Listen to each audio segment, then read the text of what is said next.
Thank you very much for the opportunity to speak and for mentioning my father, because in our tradition we always mention the merits of our forefathers and sincerely hope that that will assist us at all events. Now, I don't know whether this slipped past the censor or not, but my topic is the substantive common denominator values of civilization, and the word Western is not there. Nevertheless, these values are certainly those values of Western civilization, but I want to argue that it goes further. Now, there are two ways in which we can begin to delineate the what we would call common denominator values of civilization. And one way is to do that in a historical perspective, diachronically, through history, look over history, see which values have been crystallized out of history, so to speak. That's maybe a very infelicitous English translation of German word, Auskristallisieren, but it means that which values emerge, come out, so to speak, as the crystallized expression of civilization's experience over the millennia. That's a historical perspective. But we could also look at it from a, let's say, time transcendent or a synchronous perspective of the human spirit, the human soul. In other words, the human spirit, and I use the word, I believe that the human being possesses a soul as well as a body and a mind. And it's something higher than the mind, intellect, it informs intellect. The human soul is something which has not changed. The word which the Bible uses is about the human soul is that it is this, in terms of which the human being was described as made in the image of God. In other words, there is a part of the human being which mirrors the divine, which resonates with the divine, and that is the human soul. And just as there is one God, an eternal God, so also the mirror of that eternal God within the human being, the soul, is one. It is one in all human beings across all time. Now, is it in a state of manifestation? Not necessarily. It can be submerged by many ideologies, including the profoundly materialistic ideologies of our time. However, there is something called the image of the divine within the human being, and that is there to resonate when it has the opportunity with godly behaviors, with attributes of the divine, which translate into modes of behavior, forms, ethics, objective universal principles. So, briefly, we've spoken about a historical perspective. What do you see over time, over the millennia? That's diachronic. What do we see synchronously? What do we see what is the historical simultaneity of all souls at all times of history? That is the image of the divine within the human being. And how do these go together to give us a sense of what the common denominator values of civilization, the norms, the objective values, the unchanging values, fundamental values are? Now, we all are familiar. Let's take the historical side first. We've spoken in recent times a lot about the Abrahamic religions. Abraham, as I'm sure everybody here knows, is that great figure in the Bible who taught about the one God.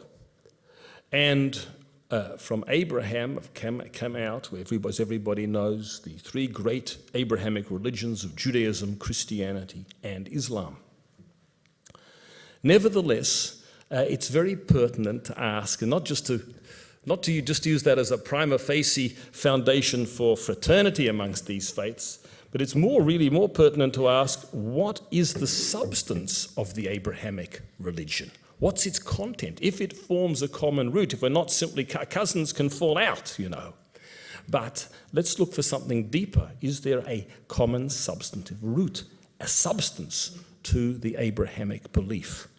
And the answer is yes. It goes back 10 generations prior to Abraham to the figure Noah. Noah, as you all know from your Bible studies or secondary reading of the Bible, however it may be, Noah was the survivor of the biblical flood.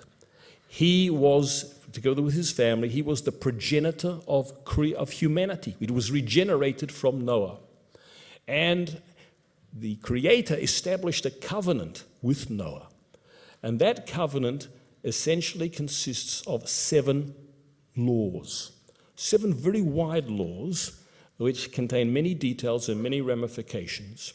And they are known as the Noahide laws. Noahide from Noah. These laws are very broadly prohibitions on idolatry, on blasphemy, on forbidden sexual relations, on theft, on murder, and on lawlessness, which means essentially an injunction to set up courts and processes of justice, and finally a prohibition of cruelty and generally destructive conduct towards the environment. So this code, which is the essential, universal, biblical code which precedes Mount Sinai, because if we want to project things further, Moses is 7 generations down from Abraham yet. We are still well in advance of Mount Sinai and the 10 Commandments. But it goes back to Abraham, and Abraham goes back to Noah. In Noah, Abraham was a proponent and a practitioner of the Noahide laws, this core value system. And the significance of Sinai, everybody knows about the 10 Commandments, is that at Sinai, the 10 Commandments were given, which in turn are the core of a much wider biblical revelation. It's all set out in the 5 books of Moses. And in that too is the body of the Noahide laws. In other words, the revelation at Sinai consisted essentially of 2 parts. A large body of specific precepts which were given to the Jewish people, but at the same time, a common body of universal precepts for all humanity which travels forward and from Noah through Abraham to Sinai. And they are reaffirmed and given their, if you like, their ultimate authoritative stamp at Sinai. So that's what we're talking about here. At all events, let's go back again to Abraham. Abraham, the teacher of the Noahide laws. Let's do a little bit of a family study of Abraham. Now, Abraham had a son, Isaac. And Isaac was the progenitor of the Jewish people. But Abraham also had another son called Ishmael. And Ishmael is the progenitor of the Arab peoples, of what is to become Islam. Back to Isaac. Isaac, the Jewish son of Abraham, has in turn two sons. These are Jacob and Esau. And Jacob carries on the Jewish line, so he will be the progenitor, the third patriarch of the Jewish people. Esau, on the other hand, who if it also starts out as a Jew in some sense, in a proto-sense, because the Jewish people haven't yet been constituted, it happens at Sinai in a fullest sense. But Esau is associated later on with the foundation of Rome and Christianity. So, we have from Abraham's sons, Isaac is the Jew, Ishmael is the Muslim, or will be, so to speak, from his offspring will be, and he has a grandson. Esau, who will be associated with Christianity. So these 3 groups here are all within the pretty immediate family of Abraham. Now, there's something very interesting which probably gets past the radar too, and that is that there's a biblical verse which says that Abraham took back his original wife called Hagar, not Sarah. Sarah was his principal wife, but another one called Hagar, from whom Ismail had been born. After Sarah died, he took her back. And he had a number of sons. Now, these sons, he says, the Bible says he sent off to the east. And tradition unpacks this. And interesting, the commentary states that these went off to the place which was to be the source of Hindu culture. And not only does this come from Jewish sources, it also comes actually from Hindu sources. The only problem is that the politics are that the similarities are taken that the Hindus say that Judaism comes from Hinduism, and the Jews say that Hinduism comes from Judaism. But we won't worry about that. At all events, even the name itself, Abraham, is etymologically and linguistically transposed into Brahman. Brahman is the concept of the comprehensive deity. And teachings of the eternity of the soul, which come from Abraham, work their way into Hinduism through the notions of karma, dharma, and so on and so forth. Reincarnation. And then from Hinduism, of course, later comes Buddhism. Why do I mention all of this? We have here coming out from Abraham, not just the Jewish people, but also Christianity accounting for some over 50% of the world's population in terms of its adherents. Islam accounting for some 22% of the world's population. Hinduism accounting for some 16%.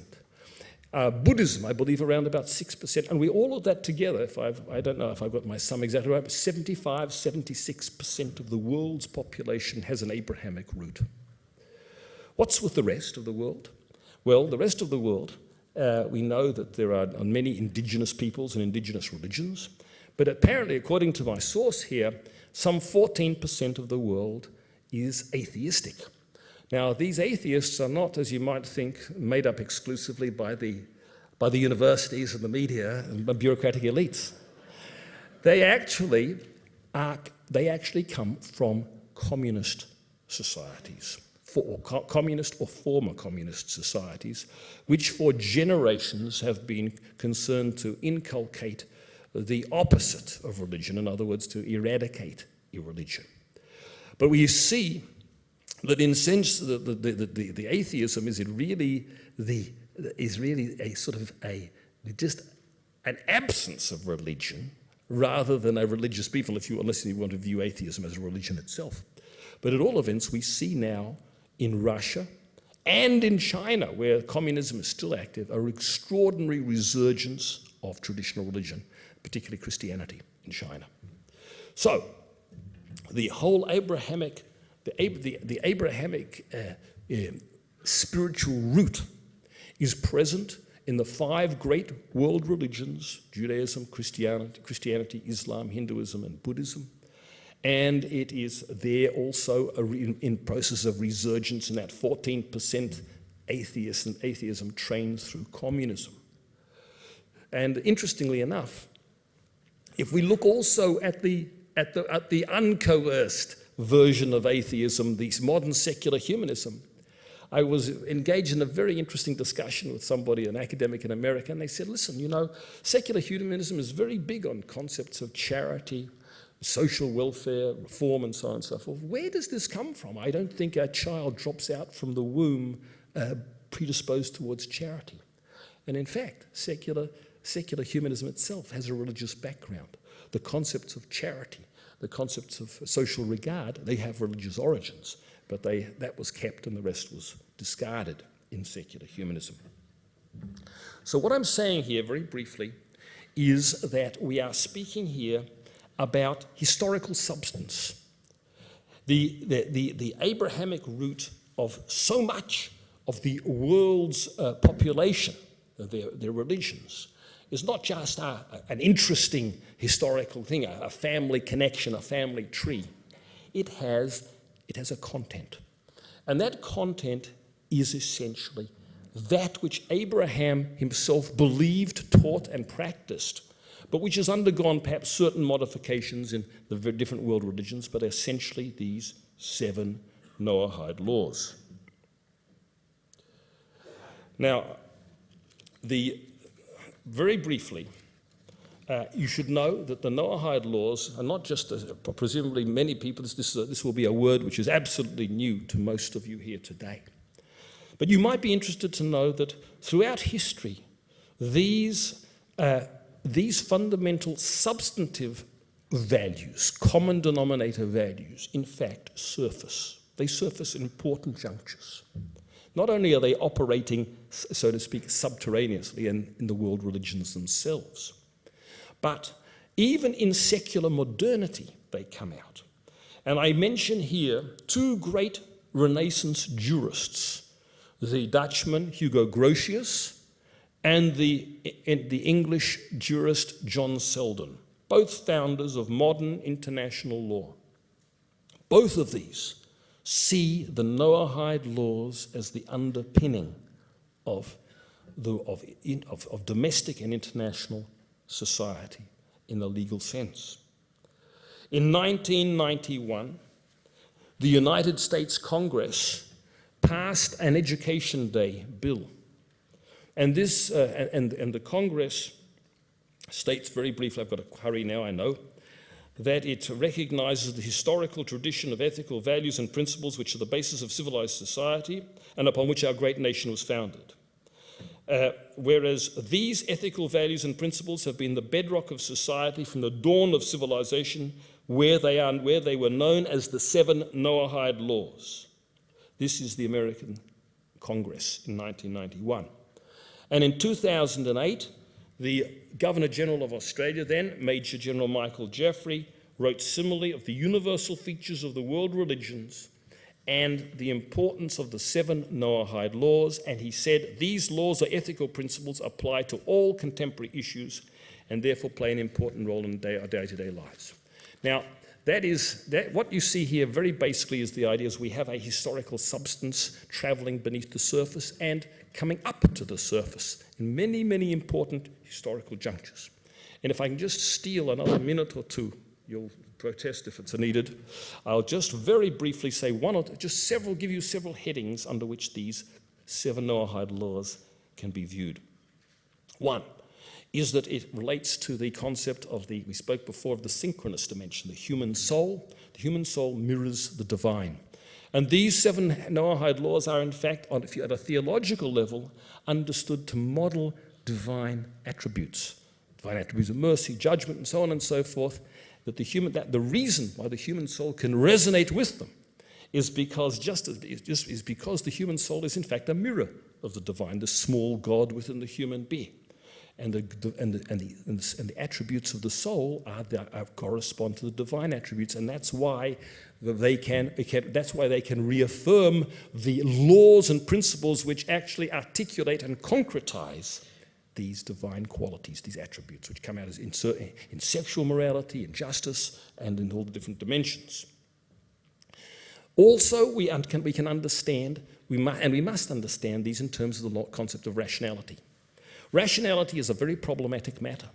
It's been pointed out that the Holocaust took place in the most scientifically advanced country in the world at its time, Germany. Reason by itself is capable of being an advocate for barbarism. But rationality itself, the way in which it was given at Sinai through rational judgments and laws and so on and so forth, in fact, tutored and molded rationality. Rationality is something which, in fact, needs a spiritual tuning and a guidance. Because as we see now with all contemporary legislation, whether it's euthanasia, whatever it might be, with the concept of homosexual marriage, our unaided reason slides all over the place. Rationality itself needs a tutor. Rationality itself was a God-given concept, and we need to recover its contours from the tradition.